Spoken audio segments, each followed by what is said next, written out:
여러분은 한번 일생을 여러분들이 살아오면서 어디에 미쳐서 몰두해 본 적 있습니까? 여러분들이 한번 미쳐서 몰두한다고 하면 여러분들이 어느 분야에 몰두했었습니까? 어떤 사람은 학문에 미치다가 보니까 박사학위를 받고 학자가 된 자들이 있습니다. 여러분, 학문에 몰두해서 박사학위까지 받는다? 얼마나 대단한 일인지 모릅니다. 그렇다고 또 그들이 박사학위 받았다고 만물 박사는 아닙니다. 자기 분야에서만 박사를 받은 것이지 다른 분야에 대해서는 문외한일 수가 있습니다.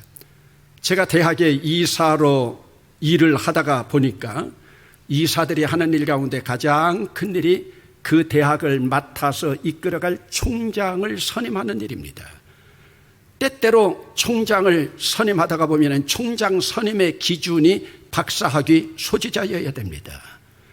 때로는 일생 동안 연구실에 틀어박혀서 연구만 하던 학자들이 총장을 욕심낼 때가 있습니다. 그런데 대부분 이런 사람들은 보면 외골수가 많습니다. 자기 학문 분야에서는 최고의 업적을 이루었을지 모르지만 사회성이나 리더십에 있어서는 낙제점 되는 자들도 있습니다. 요즘 도쿄 올림픽이 열리고 있지만은 메달을 따는 선수들을 보면 메달 색깔과 관련 없이 대단한 자들입니다. 자기 전문 분야에서 얼마나 피땀 흘리고 훈련을 받았으면 세계 제1의 선수가 될 수가 있겠습니까? 메달을 따지 못했다 하더라도 국가대표 선수가 된 자들 얼마나 훈련을 열심히 했으면 국가대표 선수가 됐겠습니까? 그들이 국가대표 선수가 됐다 하더라도 선수촌에 들어가면 선수촌에서 그들을 기다리고 있는 것이 무엇이냐? 지옥 훈련이랍니다. 이 지옥 훈련을 견디지 못하는 선수들, 선수촌에서 퇴출밖에 없습니다. 그래서 그들의 규율도 얼마나 엄격한지 모릅니다. 그렇다면 오늘 우리는 국가대표 선수까지는 아니지만 우리의 신체를 단련하기 위해서 오늘 우리는 한 번쯤 미쳐본 적은 있는가? 여러분, 언어 유희 같지만 미쳐야 미친다는 말이 있습니다. 내가 내 정신이 아닐 정도로 미쳐봐야 크레이지, 그래야 이르게 된다는 뜻입니다. 저는 제 인생에서 한번 공부에 미쳐본 적이 있습니다. 아버지 돌아가셨죠.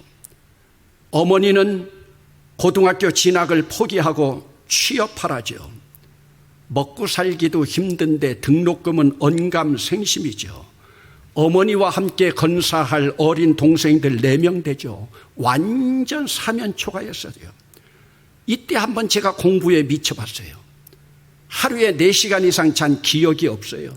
하루에 거의 20시간을 공부했어요. 미친 듯이 공부했어요. 왜요? 사면초가니까요. 저를 도와줄 자가 아무도 없으니까요. 그래도 새벽기도 한 번 빠지지 않았습니다. 성경책 들지 않고 영어책 들고 국어책 들고 하나님 앞에 가서 기도했어요. 이 책이 통째로 제 머릿속에 들어가게 해달라고요. 간절했어요. 물론 이 당시 성경책도 없었어요. 있어봤자 쪽복음 하나 있었어요. 당시에 성경책이 있어도 살 돈도 없었지만 성경책이 있었다 해도 제 집에서는 불태울 형편이었으니까요. 제 남동생 초등학교만 졸업하고 취업했잖아요. 그래도 제 목표는 우리나라에서 최고였던 경기고등학교였다니까요. 결국 이렇게 미치다가 보니까 호랑이는 아니어도 고양이는 잡을 정도가 되더라고요. 이때 공부에 한번 미쳐봤던 것이 제 일생 살아가는데 얼마나 도움이 되었는지 몰라요. 특히 제 목회사역에 도움이 되었어요. 이 도움의 열매는 결국 여러분들이 인정하건 인정하지 않건 여러분들의 영적인 먹거리가 된 겁니다. 저는 우리 교회에 올 후임 목회자도 이런 목사가 왔으면 좋겠어요. 어느 분야에 한 번쯤은 미쳐봤던 사람이요. 어느 분야든지 한 번쯤 미쳐본 사람은요, 세상에서 어떤 어려움을 당한다 하더라도 그것을 헤쳐나갈 능력이 생겨요. 오늘 여러분들이 일생 동안 한번 미쳐본 적이 없다고 하면 오늘부터 한번 미치기로 결심하면 됩니다. 미치는 데는요, 아직도 여러분 때가 늦지 않았어요. 그러면 우리 주님은 우리가 어디에 한번 미쳐보기를 원합니까? 우리는 요즘 행복을 위한 식탁에 초대를 받은 자들로서 행복의 길을 찾아가고 있는데, 오늘 본문에 보면은 행복과는 거리가 먼 단어, 줄이고 목마르다고 하는 동사가 2개 나옵니다.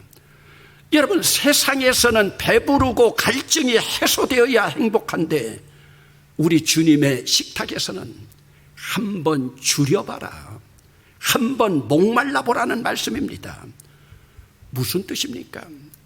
한번 한 주제를 가지고 사슴의 시냇물을 찾기에 갈급함 같은 줄임으로, 요즘 가뭄으로 다 죽어가는 저 들판의 농작물이 시냇물을 찾기에 갈급함 같이 한번 갈망해보고 한번 소원해보고 추구해보라는 말씀이에요. 그러면 이 말씀의 의미는 한번 미쳐보라는 말씀입니다. 한번 미쳐보면 행복해진다고 하는 역설이에요. 여러분, 요즘 세상에 보면은 미쳐 날뛰는 사람들이 얼마나 많이 있습니까? 돈에 미쳐서 교도소를 제집 드나들듯이 드나들던 사람이 교도소에서 나와서 또 사기치는 사람들, 아파트 분양권에 미쳐서 자선가인 척 자녀를 입양했다가 학대해서 죽음에 이르게 하는 자들, 성욕에 미쳐 날뛰면서 중학교 딸을 성폭행하여 자살에 이르게 하는 계부들, 도박에 미쳐 자기 가족들을 길가로 내모는 가장들, 마약에 미쳐서 아버지까지 살인하는 패륜적인 자식들, 권력에 미쳐서 후보자들 밑바닥 비리까지 까발리는 예수 믿는다고 하는 대선 주자들. 여러분, 세상은 돈에 미치고 권력에 미치고 성욕에 미치고 마약에 미치고 알코올에 미쳐가고 있습니다. 얼마나 미쳐 날뛰는지, 저것이 인간인가라고 할 정도로 인간성까지 말살돼 가고 있습니다. 그러면 여러분, 우리 주님이 이런 데 미쳐 날뛰는 것을 행복의 식탁의 반찬으로 주셨을까요? 아닙니다. 천부당 만부당입니다. 그러면 우리 주님이 미치기를 바라는 주제가 무엇입니까? 바로 영적인 주제입니다. 의에 줄이고 목마른 자는 복이 있나니 그들이 배부를 것이며, 의에 미쳐보라는 말씀입니다. 우리는 지금까지 의를 위하여 얼마나 미쳐보았습니까? 의라고 하는 단어는 기독교적인 용어로 상당히 중요한 용어입니다. 헬라어로는 디카이오슈네입니다. 영어로는 right라고 하는 형용사의 명사형으로 righteousness, 기본적인 뜻은 올바르다는 뜻입니다. 그렇다고 이 뜻이 정의나 공의라고 하는 뜻은 포함하지만 정의나 공의는 아닙니다. 이 세상에서 정의와 공의라고 하는 단어가 얼마나 귀하고 중요합니까? 그런데도 그런 뜻이 아니라고요? 아닙니다. 정의와 공의도 의라는 단어 안에는 포함되지만 여기에서 말하는 의가 정의와 공의는 아닙니다. 왜 그럴까요? 이 세상에서는요, 정의와 공의도 시대에 따라서 편리하게 변해왔기 때문입니다. 여러분, 미국의 하버드 대학 교수인 마이클 샌델이라고 하는 교수가 쓴 정의란 무엇인가라고 하는 베스트셀러가 있습니다. 그 책에서도 보면 정의에 대한 해석이 시대마다 달랐습니다. 여러분, 우리나라 역사만 보더라도 봉건사회의 정의와 민주사회의 정의가 다르잖아요. 봉건사회 때는 천하가 다 왕의 소유물이었기 때문에 왕이 수백 명의 생명쯤 목숨 앗아가는 것 일상사였습니다. 그러나 지금도 그렇습니까?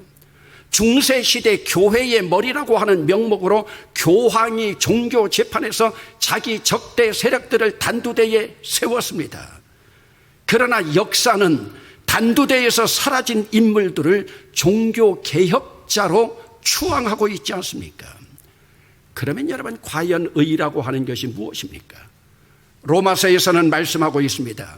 의인은 하나도 없나니 깨닫는 자도 없고 하나님을 아는 자도 없고 다 치우쳐 함께 무익하게 되고 선을 행하는 자는 없나니 하나도 없도다. 여러분, 이 세상에 의인이 하나도 없대요. 선을 행하는 자도 하나도 없대요. 그렇다면 여러분, 이 의인은 땅의 용어가 아닙니다. 인간의 용어가 아닙니다. 이 의인은 하나님의 용어이고 하늘의 용어입니다. 그러므로 하나님이 선물로 주시는 하나님의 의입니다. 여러분, 사도 바울은 자기 자신을 방어하면서 율법으로는 흠이 없는 의로운 자라고 자기 스스로 공언했습니다. 실제로 사도 바울은 유대인들이 가장 중시하는 율법에는 흠없는 의로운 자라고 하는 자부심이 있었어요. 모두가 인정했어요. 그러나 그것은 성문법적인 율법에 흠없는 그 자기 자신에 대한 자부심이지 하나님 앞에서는 아니었습니다. 물론 율법 시대에는 대단한 인물이었습니다.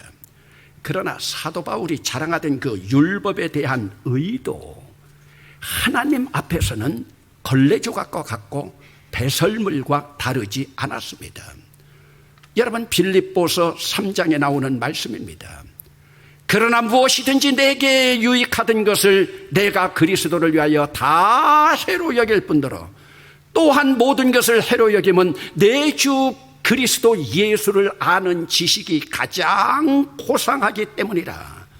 내가 그를 위하여 모든 것을 잃어버리고 배설물로 여김은 그리스도를 얻고 그 안에서 발견되려 함이니. 여러분, 지금까지 가장 나에게 유익했던 율법까지도 이제는 해가 되고 그리스도를 아는 지식이 가장 고상하기 때문에 그 일을 위하여 모든 것을 배설물로 버린다. 왜 그래야 합니까? 그리스도를 얻기 위해서, 그리스도를 아는 지식에 이르기 위해서. 그러므로 여러분, 우리가 미쳐야 할 의는 하나님의 인정받는 것을 기다리는 것입니다. 이것이 바로 의의 줄이고 목마름입니다. 이것은 바로 예수 그리스도를 사모하는 마음, 예수 그리스도를 기다리는 마음이죠. 그러면 여러분, 신학적인 입장에서 의라고 하는 것을 말씀드리겠습니다. 신학적인 입장에서 의라고 하는 것은 바른 관계입니다. 하나님과의 바른 관계, 인간과의 바른 관계, 자연과 만물과의 바른 관계. 이것이 바로 교회의 사명이고, 교회론을 요즘 우리가 수요일 날 배우고 있지만 교회론에 대해서 정리한 에베소서 가운데 보면은 예수 그리스도와 함께 살리심을 받고 그리스도와 함께 일으키심을 받고 그리스도와 함께 하늘 보좌에 앉힌 바 된 우리는 하나님과 함께 바른 관계를 갖고 이방인들과도 함께 바른 관계를 갖고 그리고 이것이 만물과 자연과도 함께 바른 관계를 맺어야 합니다. 이것이 바로 하나님의 의입니다. 인간이 타락하기 전에는 하나님과 바른 관계에 있었습니다. 인간끼리도 인간은 사랑의 대상이고 섬김의 대상으로서 바른 관계였습니다. 그런데 여러분, 인간이 타락하고 나니 하나님의 바른 관계가 깨어지고 하나님은 내 신앙을 위한 수단거리가 되어져 버리고 인간과의 관계가 깨어지다 보니까 모든 다른 인간의 인격은 땅바닥에 떨어져 버리고 하나님을 섬겨야 할 자리에 물질을 섬기고 만몬 돈을 섬기다가 보니까 여러분, 하나님도 수단으로 되어져 버렸습니다. 여러분, 그러다 보니까 물질 문명을 섬기다 보니까 사랑의 대상이요 섬김의 대상인 인간의 인격까지 말살되었습니다. 여러분, 관계선이 다 깨졌습니다. 자연과의 관계가 깨어지다 보니까 요즘 우리가 혹독한 대가를 치르고 있지 않습니까? 이대로 나가면 우리 후손들은 더 혹독한 대가를 치를 거예요. 그러면 여러분, 의라고 하는 것이 뭡니까? 내가 하나님 앞에 돌아와 관계가 회복되고 나니 하나님이 하나님 자리에 있는 것이고, 인간과의 깨어진 관계가 회복되고 나니까 인간이 섬김과 사랑의 대상이 되는 것이고, 만물과의 관계가 회복되다가 보니까 오늘 나를 위해서는 아끼지 않지만은 하나님의 영광을 위해서, 교회 공동체를 위해서는 물질과 자연까지도 바쳐드리는 바로 그러한 관계의 모습입니다. 여러분, 오늘 우리에게 이 관계가 회복되어 있습니까? 이 관계가 회복되는 것이 행복의 첩경입니다. 그렇다면 여러분, 결국 이 의는 예수 그리스도를 통하지 않고는 가능할 수가 없습니다. 의에 줄이고 목마른 것은 의에 대하여 한 번쯤 미쳐보라는 말씀입니다. 그러기에 의에 미치는 것은 복음에 미치는 것이고, 복음에 미치는 것은 바로 예수께 미치는 일입니다. 여러분 지금까지 예수 믿으면서 언제 한번 예수에게 몰두하면서 미쳐본 적 있습니까? 예수께도 미쳐봐야 예수를 알 수 있습니다. 오늘 우리의 신앙은 혹시 수박 겉핥기가 아닙니까? 여러분, 세상에서 어떤 분야에 미친다고 하는 것은 우리의 육체나 우리의 행동이 따라가야 하기 때문에 힘없는 자들이나 연세 있는 분들이 불가능합니다. 그런데 여러분, 예수께 미치는 일은 아무리 나이가 들었다 하더라도, 힘이 없다 하더라도 가능합니다. 예수께 미치는 것은 바로 영원한 생명수 되시는 예수 자체에 미치는 것입니다. 그러면 여러분, 영생하도록 솟아나는 샘물이 넘칩니다. 여러분, 요즘 같은 삼복더위에 생명수 넘치는 샘물로 가득해 보세요. 예수께 갈급해서 미쳐보면 예배에 미치고, 말씀에 미치고, 말씀에 미치다 보면 말씀이 깨달아지고, 기도하다가 보면 하나님의 뜻이 헤아려지고, 이것보다 여러분 더 큰 복이 어디 있습니까? 예수께 미치다 보면요, 효과가 나타납니다. 그 사람의 인격이 변합니다. 성품이 변합니다. 얼굴 표정도 변합니다. 언어 표현도 바꿔집니다. 여러분들이 변화가 되지 않는다고요? 예수께 미쳐 보셨습니까? 그러면 저절로 배불러집니다. 저절로 행복해집니다. 여러분, 누가복음 15장에 보면은 탕자가 등장합니다. 처음 배가 고팠을 때 돼지 쥐염 열매를 찾아갔습니다. 그런데 정말로 배고파 죽게 되었을 때는 아버지를 찾아왔습니다. 아버지를 찾아왔을 때는 풍성함이 가득했습니다. 우리는 아직도 죽을 만큼 배고파 보지 않았기에 주님께 미치지 못하는 것은 아닌가. 사업이 망하고서 주님을 찾을 때는 이미 때가 늦은 겁니다.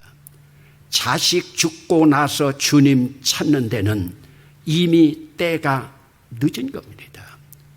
그런데 여러분들이 주님께 미쳐보면 죽을 고비도 넘길 수 있는 힘과 능력을 내가 미쳤던 그분께서 주십니다. 우리는 언제나 넘어지고 난 후에 주님을 찾는데 때는 늦으립니다. 제 개인적인 관정입니다.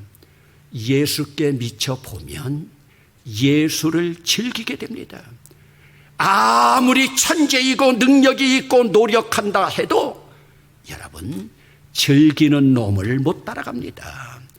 공부에도 미쳐보니까요, 공부가 즐거워집니다. 오늘 아침에도 저는 순간의 행복을 만끽했습니다. 무언 줄 압니까?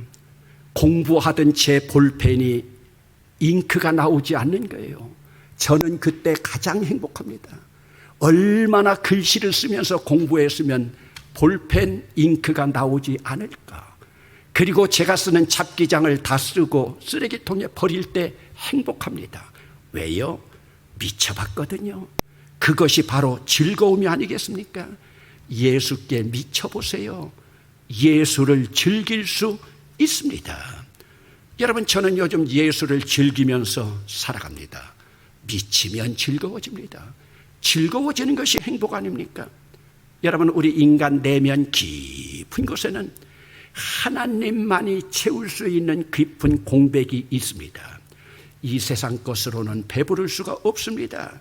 세상에서는요, 가지면 가질수록 허기지고 가지면 가질수록 더 가지고 싶은 것뿐입니다.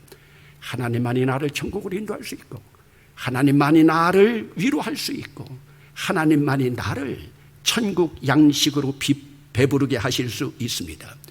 실존주의 철학자였던 키에르케고르, 그의 고백입니다. 내 일생에서 가장 잘한 일이 있다면 내 인생을 깡그리 바쳐도 아깝지 않을 그분 예수 그리스도를 만난 일이다. 내 인생을 다 바쳐도 아깝지 않을 그분 예수께 미쳐보는 것이 행복의 비결입니다. 이 무더위 8월의 첫날, 영원한 생수 되시는 예수님께 미쳐서 영적인 행복의 식탁을 받아보지 않으시렵니까? 기도합시다.